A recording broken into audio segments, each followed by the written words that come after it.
Gostaria de retomar um pouquinho aqui nessa aula a história da Grécia Antiga, né?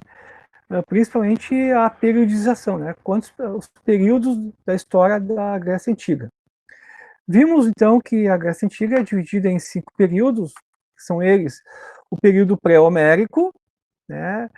Quando as invasões dos primeiros povos, como os aqueus, chegam ali e habitam aquela região por volta de 2000 a.C. O período homérico, então, baseado nas obras de Homero, a Ilíada e a Odisseia, é um período, então, que começa a surgir os gêneros, as primeiras tribos que vão também se tornar nas polis, as chamadas cidades-estados gregas, né? E depois nós temos o período arcaico, né? No período arcaico, então, a polis, então, vai se organizar melhor, então, uma monarquia, né? Aqueles pequenos gêneros, aquelas pequenas tribos que vimos antes, elas vão se transformar, então, nas primeiras cidades gregas. E aqui é importante salientar que a cidade-estado grega é uma cidade autônoma, né? A autonomia é o que vai caracterizar estas cidades, certo? Eu nunca vou esquecer que a Grécia, diferentemente de todas as outras civilizações do mundo antigo, ela tem um diferencial, né? Ela nunca teve um Estado unificado, como, por exemplo, o Império Egípcio, o Império Romano, enfim. A Grécia ela vai se caracterizar justamente por ter a autonomia de suas cidades, né? Nunca se concretizou num Estado unificado. E a polis, né, como Atenas, Esparta, as principais, também temos Corinto, Tebas, enfim, mais de 100 cidades que vão surgir nesse período, no chamado período arcaico. Então, aí nesse período, então, os primeiros escravos começam a surgir, a escravidão antiga, então, surge aí, né, eram presos de guerra, né, tu dominava um povo e esses dominados se tornavam, então, escravos dos gregos. Tá? Também nesse período vai realizar os primeiros Jogos Olímpicos, né, que seria uma homenagem ao deus Zeus, né, os primeiros Jogos Olímpicos que a gente vai tratar depois mais no nosso trabalho na frente.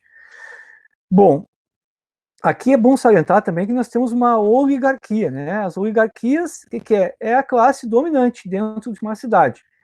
Então, oligarquia é o poder dos melhores, né? Então, as oligarquias vão se unir, né, com as classes populares e vão derrubar os tiranos, que é aqueles que tiram o poder, que têm o domínio pleno do poder. Então, existia uma tirania e as classes oligárquicas unidas à população vão derrubar a tirania e aí vão implantar a democracia grega. A outra invenção dos gregos é a democracia, né?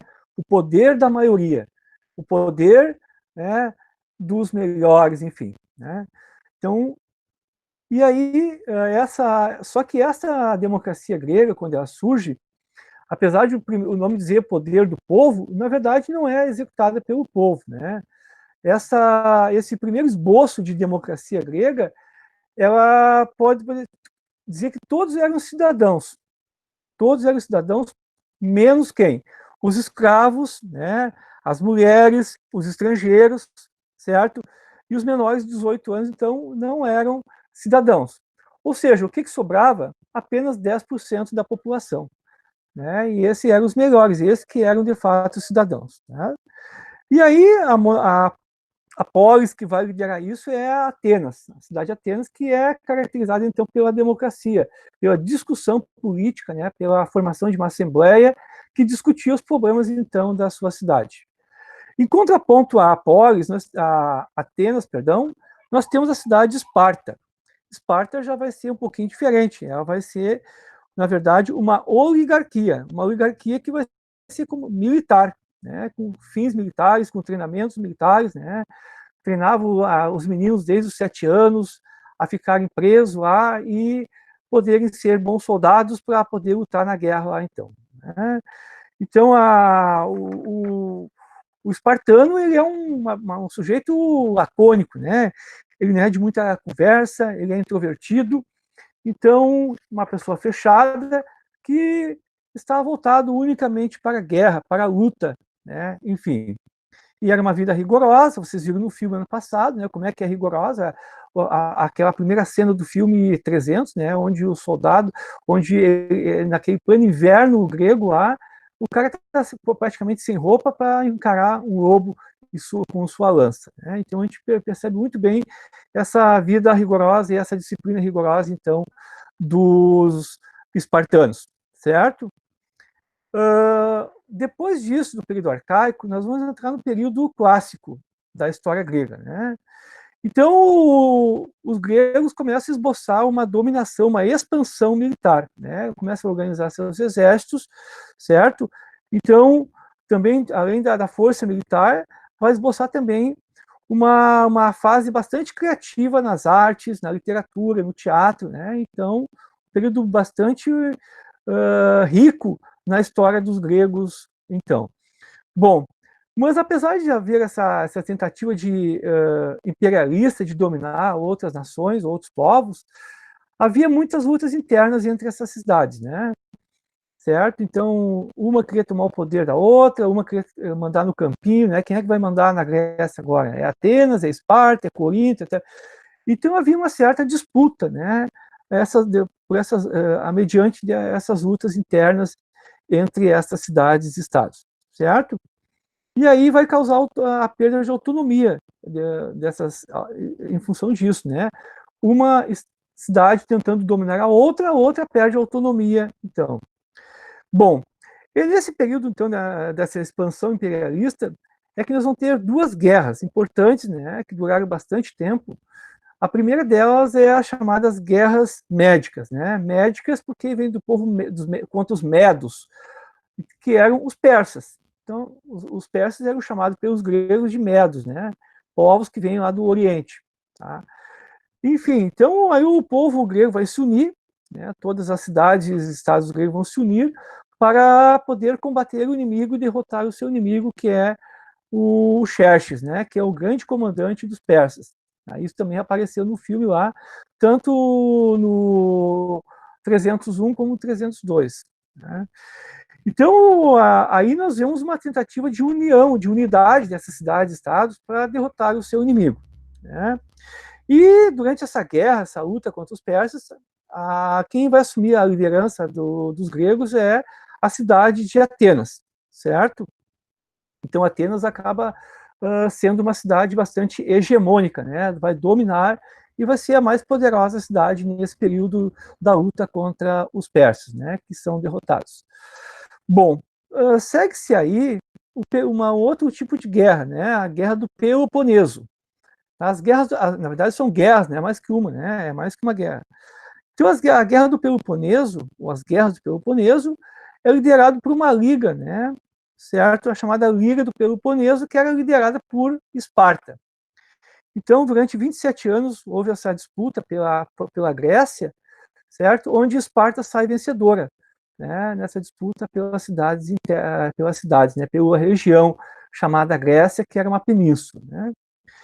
Após esse momento, então, nós temos o período helenístico, né? Helênico, né? Lembrando sempre os primeiros povos que habitaram a Grécia Antiga, os helenos, né? Então, por isso, a cultura helênica, período helenístico.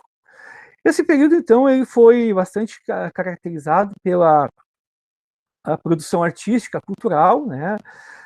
Então, foi bastante diversificado, porque pegava culturas de outros povos, né? E acrescentava a cultura grega. Então, a cultura, né, foi um período artístico bastante rico na Grécia Antiga. E aí nós temos também, e quais são as características, né, desse período e dessas artes, né, da arte grega? Baseado no humanismo, né, então o ser humano é bastante destacado, não mais os deuses, mas sim o ser humano. Também a busca da harmonia, né, das colunas gregas, por exemplo, né, que tem uma harmonia do arco e as colunas, enfim, isso demonstra uma harmonia intensa da arte grega. E também na capacidade criativa do homem, o homem como centro criador, né, não mais os deuses, o homem na busca da razão, do racional, da filosofia, certo? Então, o homem que comanda, através do seu conhecimento, né, a história da Grécia Antiga. Bom, também nesse período devido a essas disputas internas das cidades-estados, isso vai dar vazão para que o Alexandre invada a Grécia, né? Primeiro o seu pai, o Filipe II, né? Depois o filho dele, o Alexandre o Grande, né? O Alexandre Magno ou Alexandre da Macedônia. Então ele vai comandar um exército, ele era apaixonado pela história da Grécia, vai dominar a Grécia, inclusive vai levar a história, a arte grega para a Macedônia, né? Então, o que vai acontecer? Devido a este enfraquecimento pelas disputas internas entre as cidades e estados, é que vai possibilitar a invasão da Grécia pelos macedônios, comandado então por o Filipe II e o Alexandre, o seu filho Alexandre o Grande, certo? Então vejam bem que são 5 períodos que têm algumas características bem marcantes, né? E que nós podemos ver que a Grécia nos deixou um legado muito grande até hoje, o alfabeto, a literatura, as artes, né, o teatro, enfim, inúmeros elementos que fazem parte da nossa vida no dia de hoje, certo? Então, até mais, tá? E se cuidem.